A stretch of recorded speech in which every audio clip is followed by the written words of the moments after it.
গোপালভোগ, রানী পছন্দ, লখনা জাতের আম রয়েছে, তবে সরবরাহ কম থাকায় এখনও জমেনি আমের বাজার।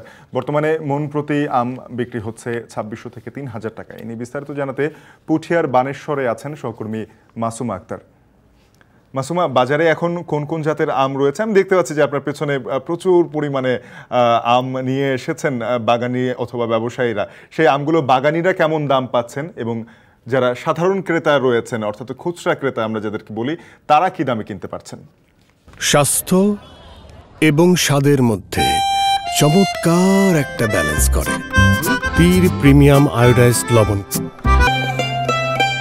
শাফিন, সরকারি বা প্রশাসনের যে বেঁধে দেওয়া নিয়ম বা যে ম্যাঙ্গো ক্যালেন্ডার, সেই অনুযায়ী কিন্তু তারিখ মেনেই গতকাল থেকে রাজশাহীর বাগানগুলোতে কিন্তু বাগানিরা আম নামাচ্ছেন গাছ থেকে, পরিপক্ক আম।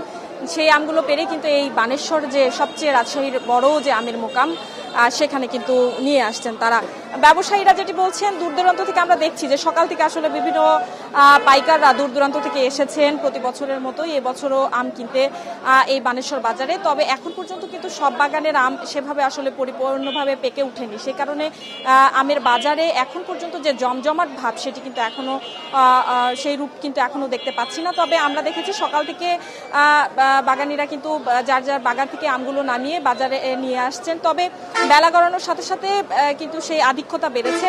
একটু বলে রাখি যে শাফিন, গত বছরের তুলনায় আমের দাম কিন্তু কোনো কোনো ক্ষেত্রে দ্বিগুণ থেকে ৩ গুণ পর্যন্ত আমরা যেটি চিত্র দেখছি। এখানে পাইকাররা বলছেন যে তারা কিনতে এসে কিন্তু আমের যেহেতু এবার উৎপাদন কমেছে, সেক্ষেত্রে বড় জাতের বা বিভিন্ন যে রকম ভেবে যে আমগুলো রয়েছে বা আকার ভেদে আসলে আমের যে দাম, সেটি কিন্তু ২৪০০ থেকে ৩০০০-এর মধ্যে পাচ্ছেন তারা। তবে সেটি কিন্তু অনেকাংশেই বেশি এবং ব্যবসায়ীরা যেটি বলছেন সেক্ষেত্রে কিন্তু আমের যে দাম সেটি বেড়েছে, তবে তারা কিন্তু সেভাবে আসলে লোকসানের গুনতে হচ্ছেন এখন পর্যন্ত, তারা কিন্তু লাভের মুখই দেখছেন। এই ছিল আমার কাছে বানেশ্বর যে আমের বাজার থেকে এখনকার মতো সর্বশেষ সাথে। মাসুমা, আপনাকে ধন্যবাদ। সহকর্মী মাসুমা আক্তার যুক্ত হয়েছেন রাজশাহী থেকে, জানাচ্ছিলেন আম নামানো এবং সেই আম বাজার।